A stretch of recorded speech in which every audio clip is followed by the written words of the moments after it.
গোসল করতে হবে, করে ওকে নামাজ শুরু করতে হবে। এটা একটা কারণ। আর একটা মেয়ে ছেলের জাহান্নামে যাওয়ার কারণ, এরা স্বামীর মুখে মুখে তর্ক করে, খালি তর্ক করবে স্বামীর মুখে মুখে। স্বামীর মুখে মুখে যদি তর্ক করে ভাইরা আমার, এই তর্ক করার কারণে মহিলারা জাহান্নামে যাবে। আর একটা মহিলার কারণ, মহিলারা করে কি মানুষকে স্বামীকে বরদোয়া করে, কথায় কথায় বরদোয়া করে, কারোর সাথে ঝগড়া লাগলে বরদোয়া করে, পাড়া প্রতিবেশীকে বরদোয়া করে। এই বরদোয়া করাটা মহিলাদের মানে অভ্যাস। এরা বরদোয়া করে কারণ এরা জাহান্নামে যাবে। মহিলারা বিপর্দার কারণে জাহান্নামে যাবে।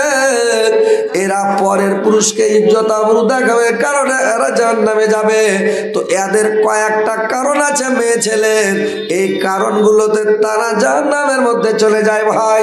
তো কথা হচ্ছে ভাইরে আমার, বন্ধুরে আমার, যে আপনারা কি করেন ভালো করে শুনে নেন, যে হতে গেলে এই যে মহিলারাকে, মা বোনেরাকে, তোমরাকে হইতে হবে বিবি রহিমার মতো, বিবি খাদিজার মতো, বিবি আয়েশার মতো, বিবি আসিয়ার মতো, বিবি ফতেমার মতো।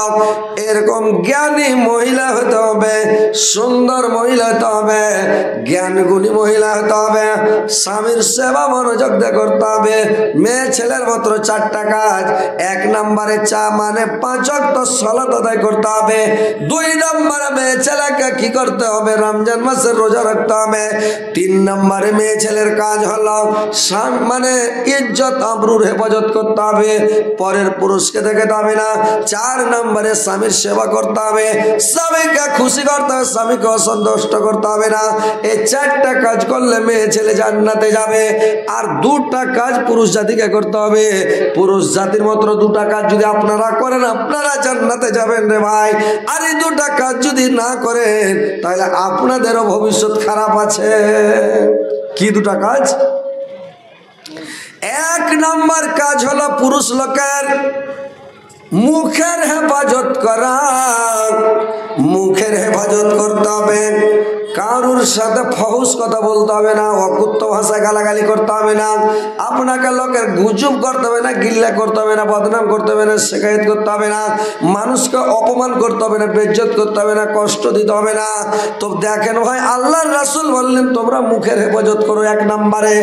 আর 2 নম্বরে তোমরা লজ্জা স্থানের হেফাজত করো, জিনাতে লিপ্ত হইও না। এই 2টা কাজ থেকে যদি পুরুষ জাতি বেঁচে যাও, তাহলে তোমাদের জান্নাতের জামিন আমি হয়ে গেলাম। বুঝতে পারছেন?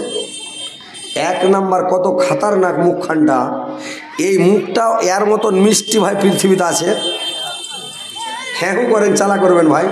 মুখের মতন মিষ্টি পৃথিবীতে আছে যে ভাই? নাই। আর মুখের মতন তিতা পৃথিবীতে কিছুই নাই।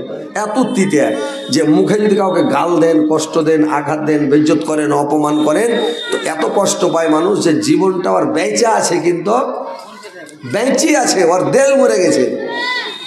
তো এই লেগে মানুষ মরে যায়, দিল বেঁচে থাকে, দিল বেঁচে থাকে, মানুষ মরে যায়। তো কথা হচ্ছে ভাই, যে মুখের মতন মিষ্টিও নাই, মুখের মতন তিতাও নাই। কোনো মানুষকে অপমান করবেন না, বেইজ্জত করবেন না, কষ্ট দেবেন না, আঘাত দেবেন না, শিকায়ত করবেন না, দুর্নাম করবেন না। মানুষকে আল গীবত ওয়া সাদ্দ মিনাজ জিনা। কোনো ব্যক্তি যদি জিনা করে নাই, আল্লাহ চাইলে হয়তো ক্ষমা করতে পারে, সেটা আল্লাহর ব্যাপার। কিন্তু যদি গীবত করে, যতক্ষণ পর্যন্ত ওই বান্দা ওকে ক্ষমা না করবে, ততক্ষণ পর্যন্ত আর ক্ষমাই হবে না। তাহলে এত বড় গীবতের গুনাহ। এই লেগে আল্লাহ রাসূল বলেছেন মুখের হেফাজত করবে, তোমরা কারোর গীবত করিও না। আর লজ্জাস্থানের হেফাজত করিও, জেনাতে লিপ্ত হইও না। এই 2টা কাজ থেকে পুরুষ জাতি বেঁচে থাকিও। আর মেয়ে ছেলেরা 4টা কাজ থেকে হেফাজত। কি বলবেন বলেন? একটা খুশির খবর, কে এই 8 ঘন্টার ভিতরে 20 থেকে 25 মিনিটের ভিতরে মিজানুর রহমান যে বেদও পড়েছে চতুর্বেদী আলিয়াবি লয়াহাটে যে প্রধান বক্তব্য এসেছিল, সে আপনাদের সামনে ইনশাআল্লাহ 25 থেকে 30 মিনিটের ভিতরে উপস্থিত হবে। তাই মৌলানা সাহেবের কাছে টাইম বাঁচলো 8 ঘন্টা। যে 8 ঘন্টার ভিতরে আপনাদেরকে ইনশাআল্লাহ ভালো করে ওয়াজ শোনাবেন। আর মৌলানার কাছে গুজারিশ যে আমাদের এই গ্রামের লোকের কিছু দিয়ে যান আর কিছু নিয়ে যান। তো মিজানুর রহমান সাহেব আলিয়াবি এবং দিলাওয়ার সানি সানির ওয়াজ দেখুন, দিলাওয়ার যেরকম ওয়াজ শুনছেন সে মতন ওর ওয়াজ। তো আপনারা যে আছেন মা খালারা এবং ভাইয়েরা, আপনারা যাবেন না, সেম দিলাওয়ার মতন সে ওয়াজ শুনবেন, বেদও পড়বেন, ওয়াজও শোনাবেন, গাজালও শোনাবেন। আসসালামু আলাইকুম।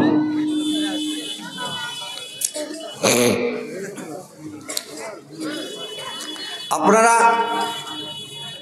পালাপালি না করে জালসা শুনতেছেন, এই জালসাটা কি ফের কাল হবে আপনাদের গ্রামে? কালকে তো হবে না, পরশু হবে না। আপনার এটা সৌভাগ্য যে আপনাদের গ্রামে জালসা হয়েছে। আপনার সৌভাগ্য যে আপনাদের গ্রামে একটা মাদ্রাসা খোলা হয়েছে। আপনারা এটা আল্লাহর শুকরিয়া আদায় করতে হবে যে আপনারা বছরে একটা করে জালসা পাবেন। আপনার গ্রামে এটা আপনার সৌভাগ্য যে প্রত্যেক বছর আপনাদের গ্রামে